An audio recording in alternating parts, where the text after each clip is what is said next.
질고입니다. 예. 요즘 우리나라 애완동물이 많아지다 보니까 그런데 저도 깜짝 놀랐는데요. 동물병원이 잘 된다고 합니다. 동물병원이 잘 된다는 것은 결국 아픈 동물이 많다는 거잖아요. 그런데 애완견 중에도 암이 있다 하더라고요. 예. 사람은 누구나 건강하기를 원하지만은 정말 질병에 약합니다. 결국 하나님께서 우리를 창조하실 때에 나름대로 면역력을 자가 면역력이라고 하지요. 우리 자가 면역의 체계를 만들어 주셨지만은 우리의 식생활과 여러 가지 상황에 따라서 면역력이 차이가 있고 그러다 보니까 온갖 질병을 갖고 다니는 또 질병에 걸리는 그런 경우를 보게 됩니다. 동식물만 그런 것이 아니고요. 교회도 마찬가지입니다. 교회는 유기체입니다. 무기체가 아닙니다. 에베소 1장 23절에 보면 그리스도의 몸인 교회는 만물 안에서 만물을 충만케 하는 자의 충만이라는 고백이 있습니다. 그리스도의 몸이 교회인데 그 교회가 만물 안에서 만물을 충만케 하는 자의 충만이다. 교회는 무생물이 아닙니다. 교회는 생명체와 같습니다. 그리스도가 몸이니까 그리스도는 살아계시는 분입니다. 거기에 우리가 붙어있는 지체라고 표현합니다. 그렇다면 우리를 통해서 예수님의 생명체를 살려내는 일을, 살아가시는 일을 우리가 감당하고 있다는 거예요. 예. 그렇기 때문에 교회 공동체에도 온갖 병들이 발생하고 있다는 것을 알 수가 있습니다.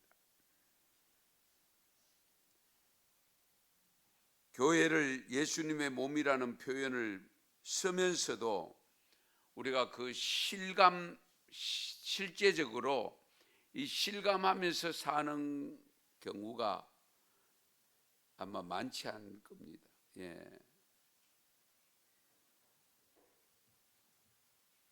우리가 살아가는 삶의 자리에서 교회가 서 있을 때에 그 교회에 붙어 있는 지체들이 해야 될 사명이 뭐냐면 예수 그리스도를 밖으로 드러내는 증인의 사명을 감당해야 됩니다. 증인. 예.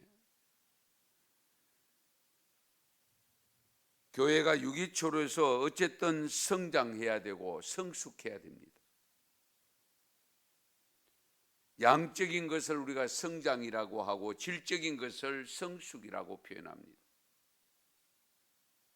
교회가 양적으로나 질적으로 같이 성장하고 성숙해야 됩니다. 그러기 위해서 정인의 공동체로서의 교회가 되어져야 되겠죠. 예. 그래서 오늘 본문 누가복음 24장 마지막 48절에 보면 너희는 이 모든 일의 증인이다. 너희는 이 모든 일의 증인이다. 사도행전 1장 8절에 보면 오직 성령이 너희에게 임하시면 너희가 권능을 받고 예루살렘과 유대와 사마리아와 땅끝까지 이르러 내 증인이 되리라. 성령의 능력을 받아서 증인이 되라고 일러줍니다. 그래서 교회는요 증인 공동체입니다. 증인 공동체. 누구를? 삼위일체이신 하나님을 증언해야 되고 예수 그리스도를 증언해야 됩니다. 그 증언 하는 정인 공동체가 교회입니다. 예. 마태복음 28장 잘 아는 말씀입니다마는 19절 20절에 보면 그러므로 너희는 가서 모든 민족을 제자로 삼아 아버지와 아들과 성령의 이름으로 세례를 베풀고 내가 너희에게 분부한 모든 것을 가르쳐 지키게 하라. 볼지어다 내가 세상 끝날까지 너희와 항상 함께 있으리라. 할렐루야. 제자 삼는 게 뭡니까? 정인 공동체의 사명입니다. 그래서 신학자 칼바르트라는 사람은 이런 말을 했습니다. 복음을 증거하지 않는 교회는 이미 교회가 아니다. 죽은 교회다 라고 주장을 했습니다. 복음을 증거하지 않는 교회는, 전도하지 않는 교회는, 선교하지 않는 교회는 교회가 아니다. 그건 죽은 교회다. 에밀 브룬느라고 하는 사람도, 신학자도 이런 말을 했습니다. 불이 탐으로 존재하듯이, 불은 탈 때의 존재감을 드러내잖아요. 예. 그러듯이 교회는 선교함으로 존재한다. 교회는 선교함으로 존재한다. 교회가 제자 공동체로서의 교회라면 제자는 정언자가 되어야 됩니다. 정언자가. 예수님은 12제자를 3년 동안 양육했잖아요. 양육된 그들에게 명하시기를 너희는 가서 모든 족속을 제자로 삼아.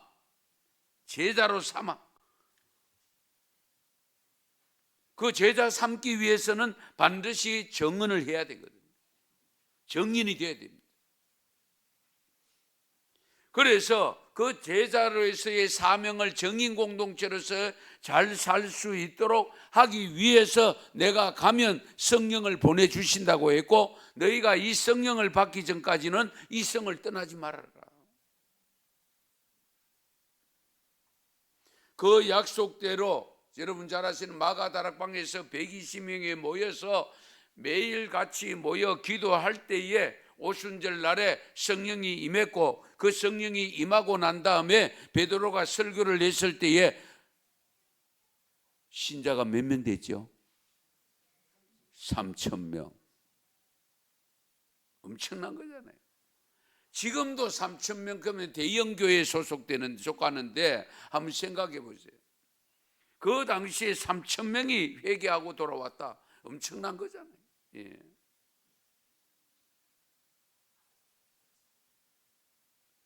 그래서 우리가 교회는 정인 공동체로서의 교회의 사명을 반드시 감당해야 됩니다. 예.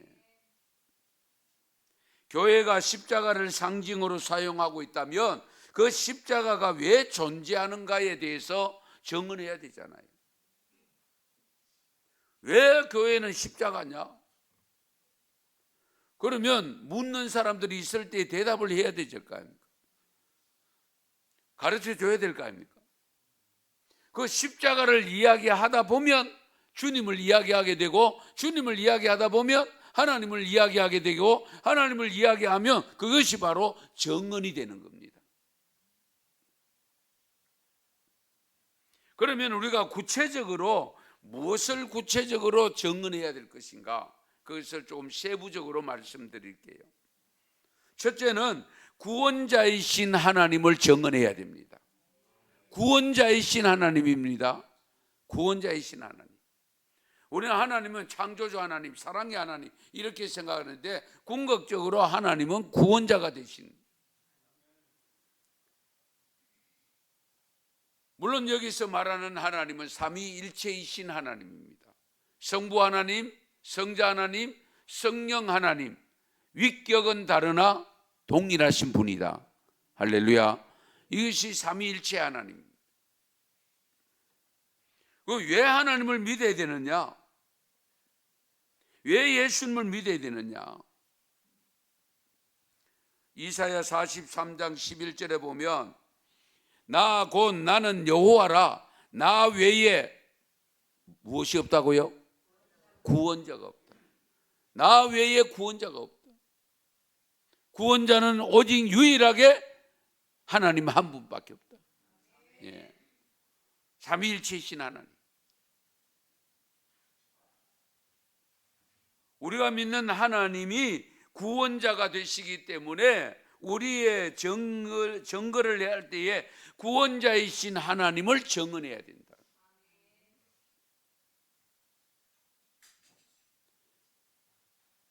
가끔 세상 사람들이 말합니다. 아이, 가기 싫다고 하는데 왜 자꾸 가자고 하느냐. 니나 잘 믿어라. 당신이나 잘 믿어라. 난 지옥 갈란다. 심지어 이런 말까지 하는 걸 저도 들었습니다. 예. 지옥을 제대로 모르니까 그런 말을 하지. 알면 그런 말 할 수 있겠어요? 그러면 제대로 모르고 있는 니들에게 천국과 지옥이 있음을 전해야 되는데 그 천국 들어가는 길은 하나님밖에 없다 말이죠. 하나님이 구원자가 되신다. 이것을 전해야 된다는 거죠. 그런데 전도하는 분 중에 유별나게 전도하는 분들이 들어 있잖아요. 예. 골목에 나가서 전도하고 집을 방문해서 전도하고 차 안에서도 전도하고 뭐 지하철역에서도 전도하고 지하철 안에 가도 전도하는 분이 있고 서울역 앞에 내려보면 여러분 서울 가보신 분은 알지만은 늘 방송으로 전도하는 분들이 있습니다. 예. 확성기를 틀어놓고 계속 찬송을 올리고 있고 공원에 가도 전도하잖아요. 그러니 세상 사람들의 눈에는 그렇게 보일 수밖에 없죠. 돈이 생기는 것도 아니고 명예가 주어지는 거 아는데 도대체 왜 저렇게 하고 있냐? 왜 우리를 이렇게 괴롭히느냐? 우리가 싫다고 하면은 하지 말아야지. 왜 저렇게 하고 있냐? 그런 소리 들어가면서까지 그렇게 전하는 것은 정인이기 때문에 정인의 사명을 감당하기 위해서 그렇게 하는 거예요. 예. 천국과 지옥이 분명히 있기 때문에 그렇게 우리가 전하는 거 아니겠어요? 그런데 구원이 하나님밖에 없기 때문인데요, 영생이 그리스도를 통해서 얻을 수 있기 때문이기도 합니다. 사도행전 4장 12절 이 말씀은 우리가 다 외우고 있어야 할 말씀인데 같이 읽겠습니다. 다른 이로서는 구원을 받을 수 없나니 천하 사람 중에 구원을 받을 만한 다른 이름을 우리에게 주신 일이 없음이라 하였더라. 아멘. 다른 이로서는 구원을 받을 수 없나니 천하 사람들 중에서 구원받을 만한 다른 이름을 우리에게 주신 일이 없다. 그러면 이 구원자가 누구라고요? 하나님, 예수님. 예. 삼위일체이신 하나님. 예. 그래서 우리는 부지런히 전해야 됩니다. 예수 믿어라. 그리하면 너와 내 집이 구원을 받으리라고 일러주고 있잖아요. 누구를 만나든지 전해야 됩니다. 물론 역시 가장 가까운 가족부터 전해야 되겠죠. 친구를 전해야 되겠죠. 직장 동료를 전해야 되겠죠. 그러면서도 불특정 다수인에게도 전하고, 그러면서 자국을 뛰어넘어 해외까지 가서 다른 나라, 다른 문화 속에 살고 있는 사람에게까지 복음을 전해야 되겠죠. 그렇게 복음을 전해준 선교사님들이 이 한반도에 140년 전에 들어와서 그 전해준 그 복음이 오늘 우리들에게까지 전달된 거잖아요. 저희들까지도 구원받게 됐잖아요. 천국 가게 됐잖아요. 믿습니까? 이 사실을 분명하게 믿으셔야 돼요. 예. 그냥 뭐 교회 가보니까 마음 편하더라. 뭐. 한번 가보지 뭐. 혹 처음에 오실 때는 그렇게 오셨다 할지라도 이제는 제대로 믿으셔야 되죠. 제대로 알고 믿어야 되죠. 예.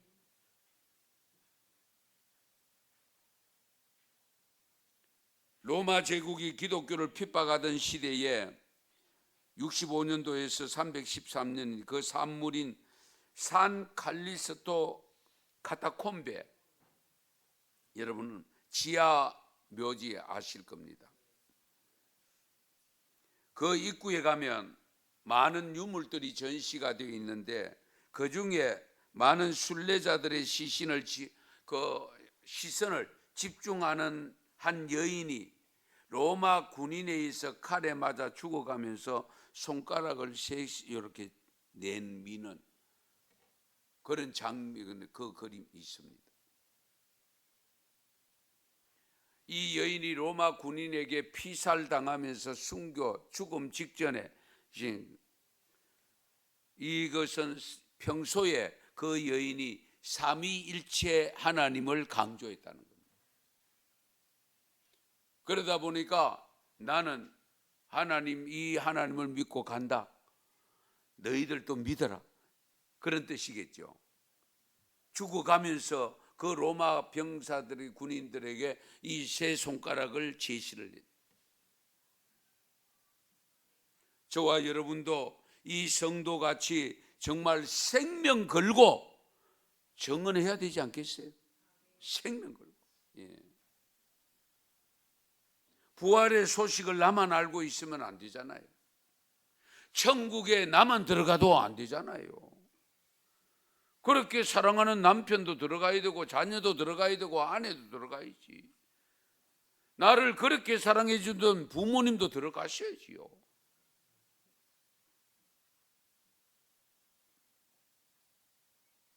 어디에 놀러 여행을 다녀왔다가 가보고 생전 처음 가본 곳에 너무 좋은 장소가 있으면 갔다 와서 뭐라고 합니까? 만난 사람마다, 친구들마다 니 꼭 가봐래, 그 나라 꼭 가봐라, 그곳에 꼭 가봐라, 진짜 좋더라, 별의별 표현을 다 하잖아요.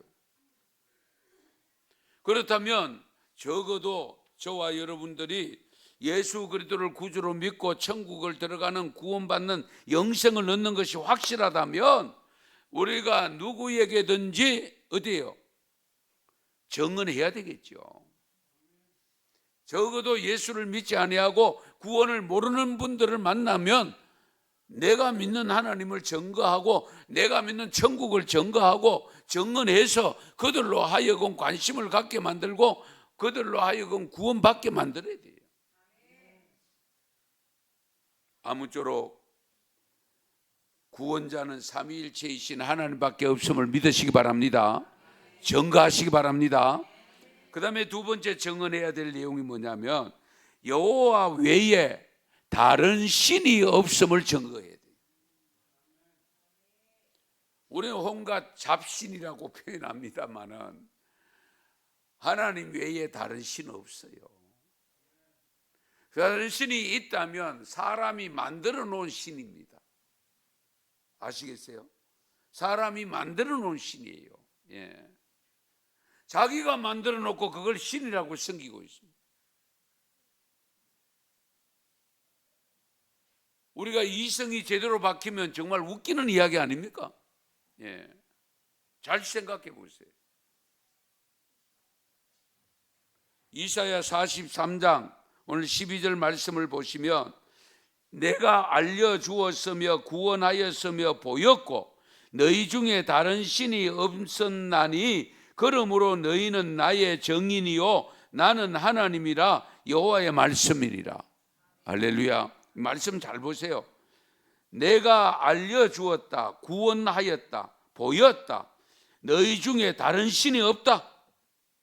그러므로 너희는 누구의 증인이라고요? 나의 증인. 나가 누굽니까 지금? 하나님의 증인이다. 저와 여러분 모두가 적어도 하나님을 믿는다면 전부 하나님의 증인이 돼야 돼요. 이사야서 그 다음 장에 44장 6절의 말씀에 보시면 같이 읽겠습니다. 이스라엘의 왕인 여호와, 이스라엘의 구원자인 만군의 여호와가 이같이 말하노라. 나는 처음이요 나는 마지막이나 나 외에 다른 신이 있느니라. 없느니라. 나 외에 다른 신이 없다. 믿습니까? 하나님 외에 다른 신이 없어요. 예.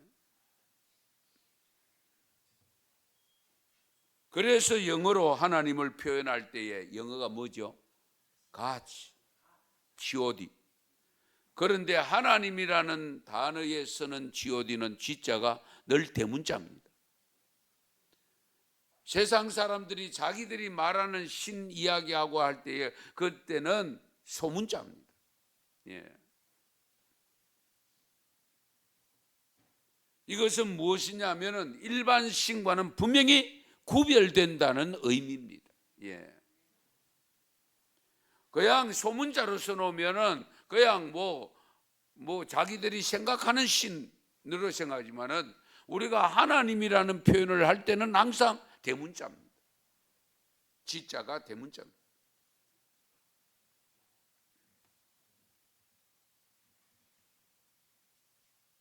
요즘 우리 애완동물을 많이 가까이 하고 지내는 분들이 많습니다만은 그렇게 하는 분들 이유 중에 하나가 뭡니까? 사람보다 낫다. 사람보다 낫다고 생각해서 사람은 실망도 시키고 배신도 하는데 얘들은 배신은 안 한다. 배신은. 예. 그래가면서 키우잖아요. 그러나 아무리 사람보다 낫다고 해도 사람에게 없는 것이 있으니 그것이 뭡니까? 영혼이 없어요. 이 점을 여러분들이 분명히 아셔야 돼요. 영혼이 없어요.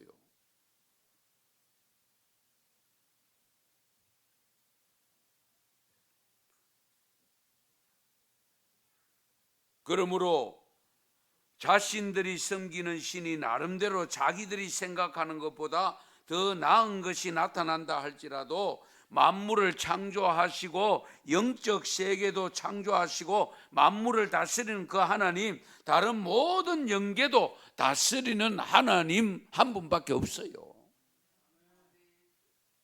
그래서 하나님을 믿는 거예요. 그래서 생명 걸고 믿는 거예요. 예. 이 점을 분명히 아셔야 돼요.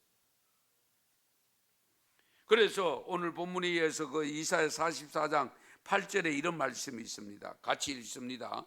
너희는 두려워하지 말며 겁내지 말라. 내가 예로부터 너희에게 듣게 하지 아니하였느냐? 알리지 아니하였느냐? 너희는 나의 정인이라. 나 외에 신이 있겠느냐? 과연 반석은 없나니 다른 신이 있음을 내가 알지 못하노라. 아멘. 나 외에 다른 신이 있느냐? 있으면 이야기해봐라. 다른 신이 있음을 내가 알지 못한다. 이 일에 대해서 너희가 정인이라고 일러주고 있잖아요. 너희가 정인.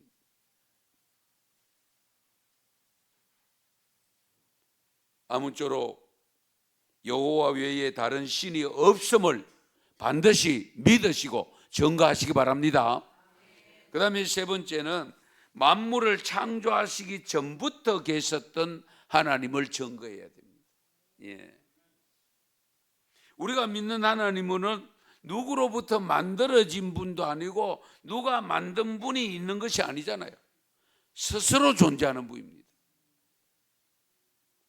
그래서 세상이 생기기 전부터 계셨던 분이에요. 그래서 만물을 창조하신 거예요. 우리가 믿는 하나님은 스스로 존재하신다는 것, 이걸 반드시 전해야 됩니다. 오늘 본문 13절 말씀 보시면 과연 태초로부터 나는 거인이 내 손에서 건질 자가 없도다. 태초로부터. 그러므로 건질 자가 없다. 내 손에서. 내가 행하리니 누가 막으리요? 하나님이 하시는 일에 대해서는 막을 자가 없다. 출애굽기 3장에 보면 하나님이 모세를 불러서 이스라엘 백성들에게 이제 지도자로 파송을 하잖아요. 예. 그때에 지도자로 시험 받을 때 모세가 하나님 앞에 질문을 합니다. 출애굽기 3장 13절에 보면 내가 이스라엘 자손에게 가서 이르기를 너희의 조상의 하나님이 나를 너희에게 보내셨다 하면 그들이 내게 묻기를 그분의 이름이 뭐냐? 그의 이름이 무엇이냐라고 할 텐데 내가 무엇이라고 대답하면 됩니까? 라고 하나님께 물었던 거예요. 그러니까 하나님께서 다시 모세에게 일러주는 말씀이 14절입니다. 하나님이 모세에게 이르시되 나는 스스로 있는 자이니라. 또 이르시되 너는 이스라엘 자손에게 이같이 이르기를 스스로 있는 자가 나를 너희에게 보내셨다 하라.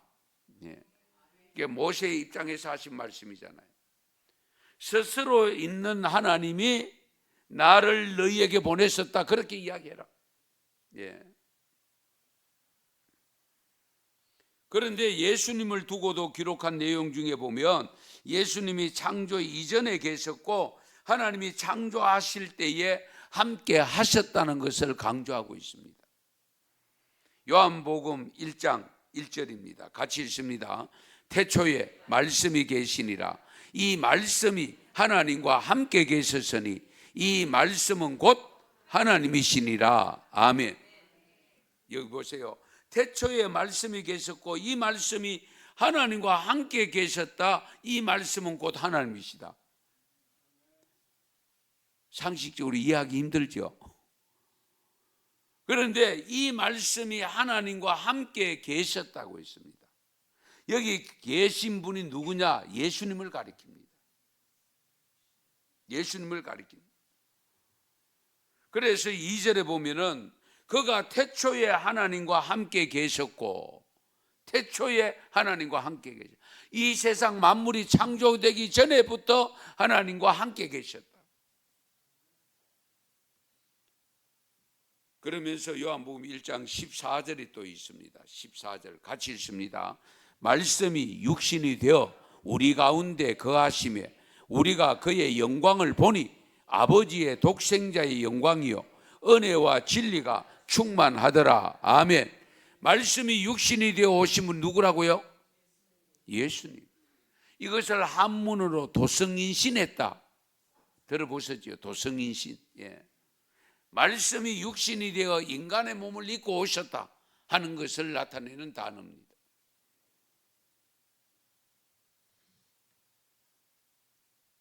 그래서 만물을 창조하시기 전부터 계셨던 하나님을 반드시 증거해야 되고요. 그래서 요한복음 1장 3절에 또 다시 보면 만물이 그로 말미암아 지은 바 되었으니 지은 것이 하나도 그가 없이는 된 것이 없느니라. 하나님 없이는 안 되었다. 그럼 만물 창조 이전부터 계셨기 때문에 만물을 창조하신 거죠. 사도 바울도 예수님이 창조하시기 전부터 계셨음을 골로새 교회를 향해서 말씀하고 있는데요. 골로새 1장 15절에서 17절입니다. 이해를 돕기 위해서 말씀을 오늘 좀 많이 인용하는데요. 같이 읽습니다. 그는 보이지 아니하는 하나님의 형상이요 모든 피조물보다 먼저 나신 이시니 만물이 그에게서 창조되되 하늘과 땅에서 보이는 것들과 보이지 않는 것들과 혹은 왕권들이나 주권들이나 통치자들이나 권세들이나 만물이 다 그로 말미암고 그를 위하여 창조되었고 또한 그가 만물보다 먼저 계시고 만물이 그 안에 함께 섰느니라. 아멘. 하여튼 우리가 믿는 하나님은 우리가 만들어낸 신이 아닙니다. 스스로 계신 분이고 만물보다 먼저 계신 분임을 믿으시기 바랍니다. 이 사실을 정언하시기 바랍니다. 그 다음에 네 번째는요, 예수님에 대해서 정언해야 됩니다. 예수님에 대해서. 복음에 대한 정인이 되어야 된다고 할 때에 복음은 예수 그리스도에 관한 모든 것이 복음입니다. 우리가 복음, 복된 소식, 그 복된 소식이 뭐냐? 예수님. 그 예수님에 대해서 정과 후와 현재 있었던 모든 것들을 통한 것을 복음이라고 표현합니다. 오늘 신약의 본문 누가복음 24장의 내용을 보시면 예수님께서 부활하신 후에 제자들에게 일러주신 말씀이거든요. 이 말씀이 주어지기까지의 일을 기록한 것이 앞에 내용이 있습니다. 그 내용을 간추려 보면 부활하신 예수님이 엠마오로 갈 때에 엠마오로 가는 두 제자 아시죠? 그 두 제자에게 부활하신 모습으로 나타났잖아요. 무덤에 묻어두고 제자들이 이제 자기 고향으로 자기 마을로 가고 있는데 부활하셔서 이제 나타나셔서 그 두 제자에게 다가오셨거든요. 엠마오로 가던 그 두 제자가 자기들이 만난 예수님을 확인했으니까 확인하고는 다른 제자들이 모여 있는 곳으로 다가갔습니다. 다가가서 우리가 예수님 만났다. 그러고 대화하고 있는데 거기 부활하신 예수님이 오셔서 너희에게 평강이 있을지어다. 할렐루야. 그렇게 확인시켜줘요. 그 확인을 시켜주면서 그래도 제자들이 잘 못 믿으니까 직접 손발을 보입니다. 내 손 봐라. 손에 뭐가 있죠? 못자국. 십자가에 못 박혔던 못자국 흔적이 남아있어요. 여기에 발도 포개가지고 못을 박았던 그 자국이 있으니까 손발을 보이죠. 그러면서 뭐랍니까? 내 손과 발을 보고 나인 줄 알라. 나를 만져봐라. 영은 살과 뼈가 없으되 너희 보는 바와 같이 나는 있느니라. 할렐루야. 무슨 말입니까? 지금 제자들은 무슨 생각을 영적으로 다가온 것으로만 여기고 있다는 거예요. 육이 완전히 부활한 것으로 못 믿고 있다는 거예요.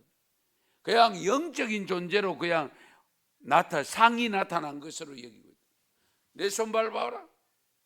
예. 내 발 봐라. 그것도 안 되니까 뒤에 가면 먹을 것을 달라고 합니다.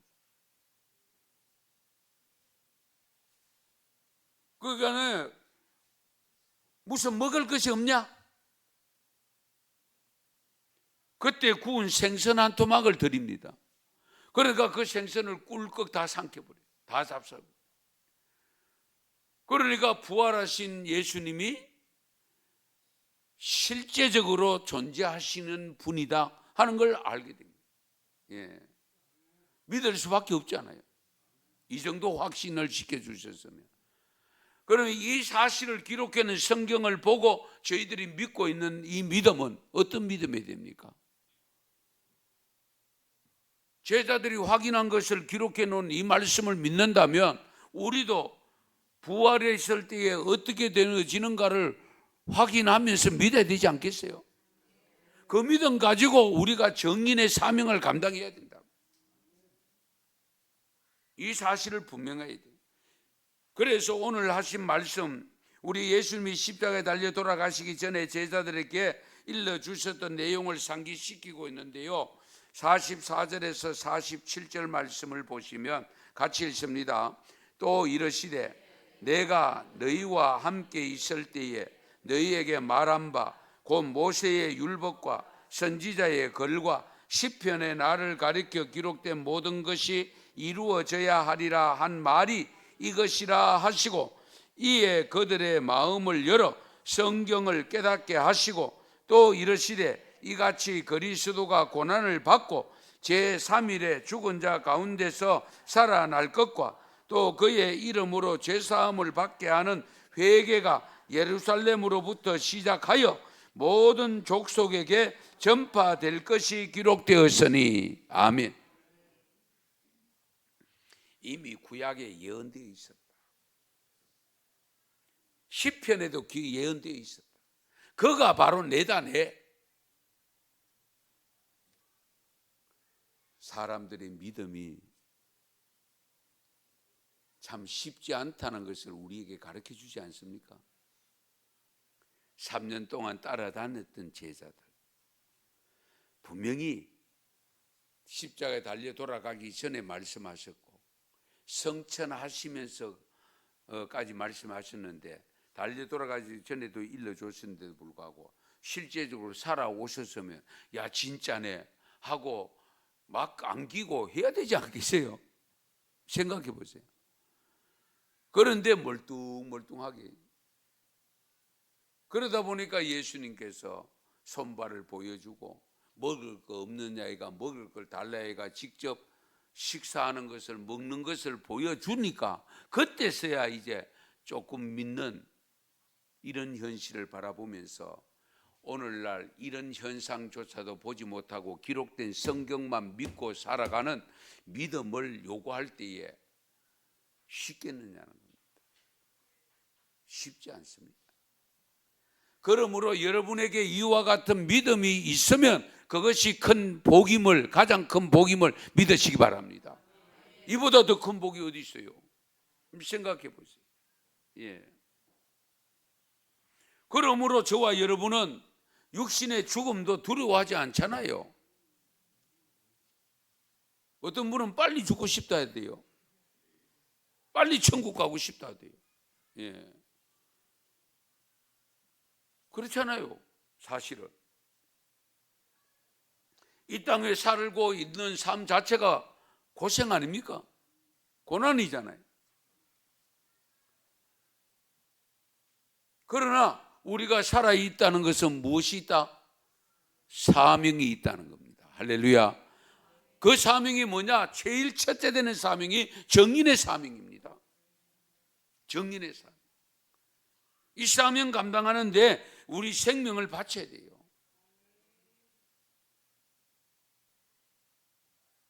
이 점을 우리가 깊이 헤아려 있어야 됩니다.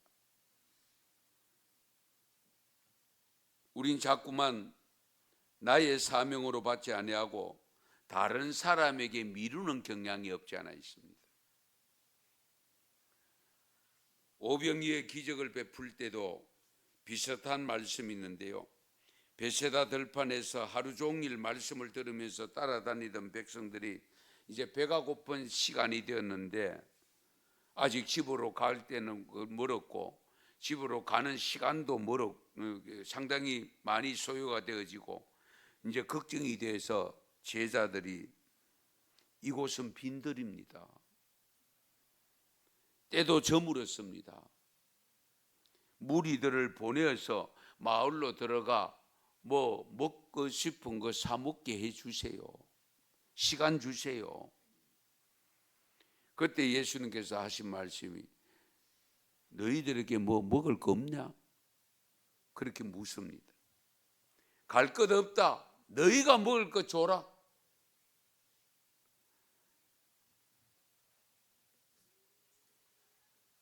여러분 한번 생각해 보십니다. 거기에 모인 숫자가 얼마입니까? 오병이어로 먹은 사람 몇 명입니까?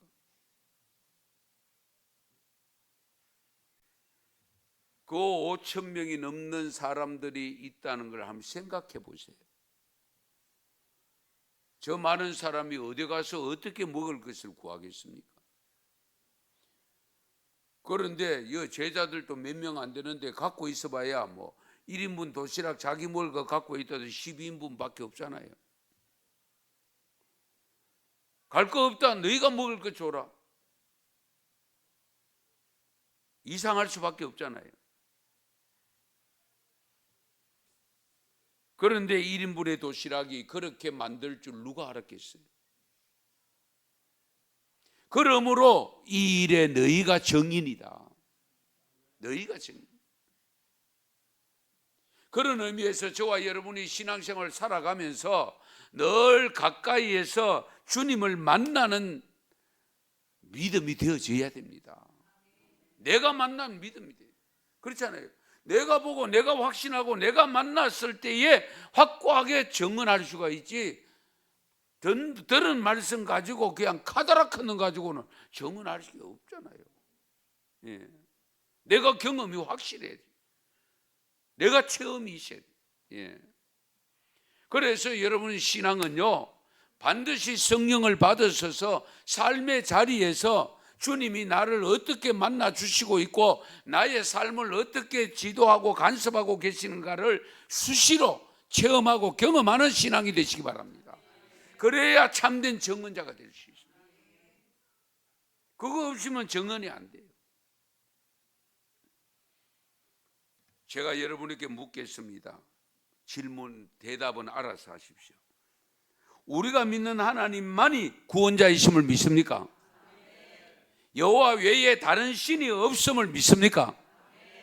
우리가 믿는 하나님은 스스로 존재하시고 만물을 창조하시기 이전부터 계셨던 분임을 믿습니까? 유일하신 하나님이 이 세상 만물을 창조하시고 관리하고 계심도 믿습니까? 예수님으로 말미암지 않고는 죄사함을 받을 수 없고 구원받을 수 없음을 믿습니까? 천국과 지옥이 있음을 믿습니까? 그리스도를 믿는 자는 누구든지 부활함을 믿습니까? 이 사실 여러분 아멘 하셨습니다. 그러면 이제는 정인으로 나가셔야 됩니다. 반드시 정인의 사명을 살아야 됩니다.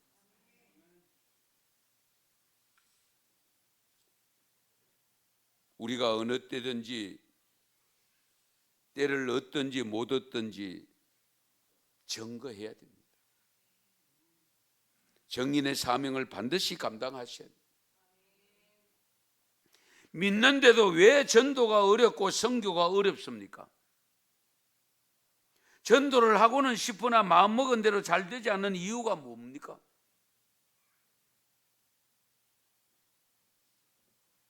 왜 입이 열리지 아니하고 왜 정인으로서의 자신감이 없습니까? 왜 그렇죠? 성령을 제대로 받지 못했기 때문입니다. 잘 들으세요. 성령을 받으면 자신감이 생길 수밖에 없어요. 용기가 생길 수밖에 없어요. 그러면 자신 있게 전할 수 있잖아요.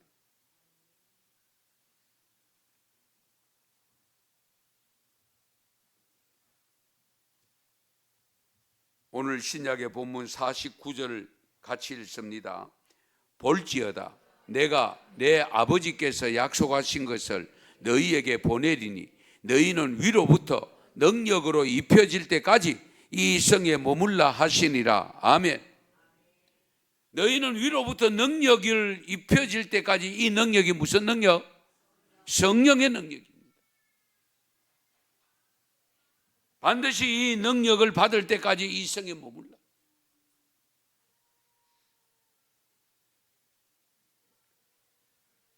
그래서 사도행전 1장 8절에 오직 성령이 너희에게 임하시면 너희가 권능을 받고, 성령을 받으면 권능을 받고, 그러면 예루살렘과 유대와 사마리아와 땅끝까지 이르러 내 정인이 된다. 예. 가까이는 예루살렘, 내 가족, 내 집안 식구, 그 다음에 유대, 그 다음에 아는 지인들, 사마리아, 이방인들, 전혀 다른 사람들, 땅끝까지 해외 선교, 정인이 된다는 거예요.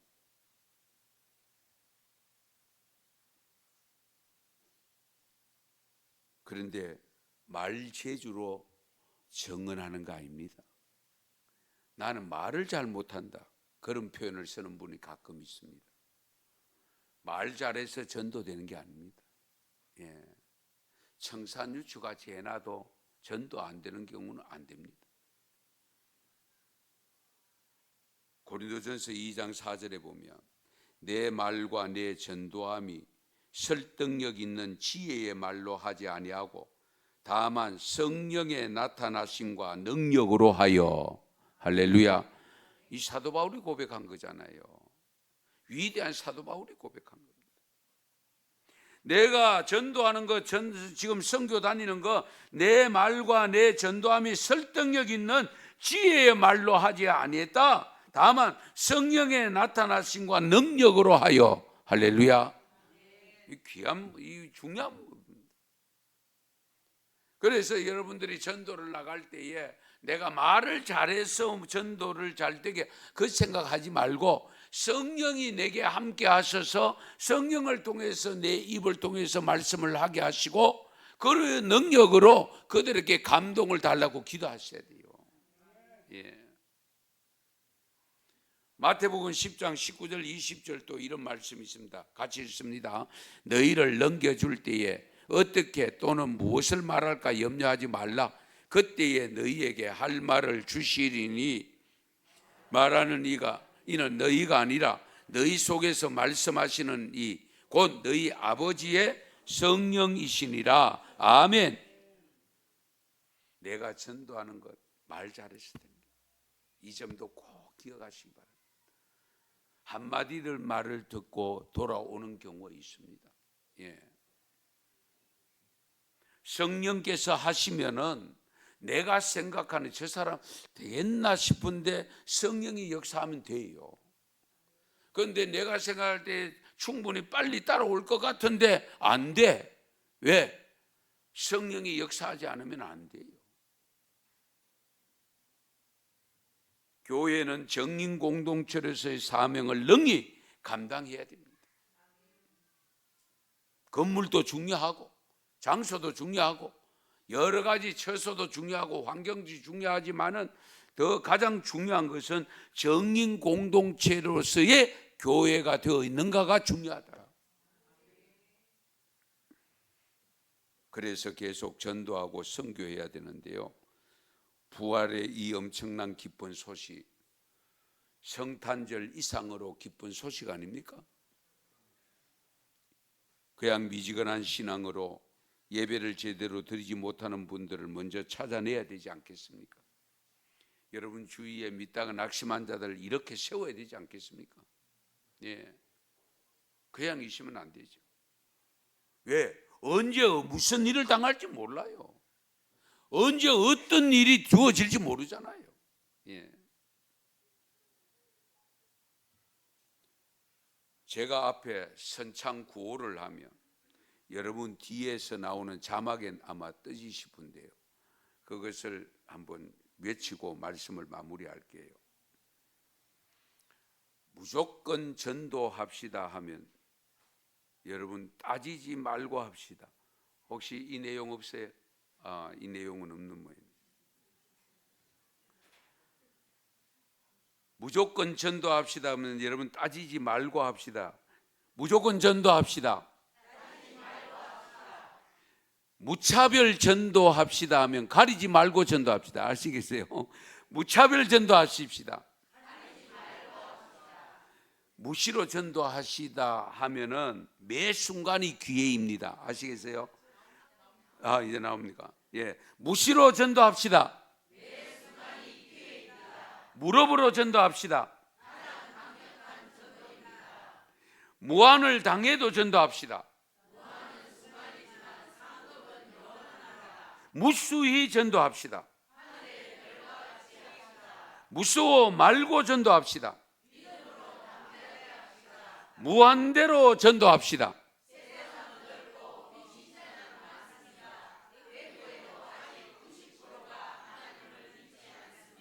무작정 전도합시다. 할렐루야. 이런 놀라운 역사가 일어나기를 축원합니다. 축복합니다. 기도드리겠습니다. 하나님,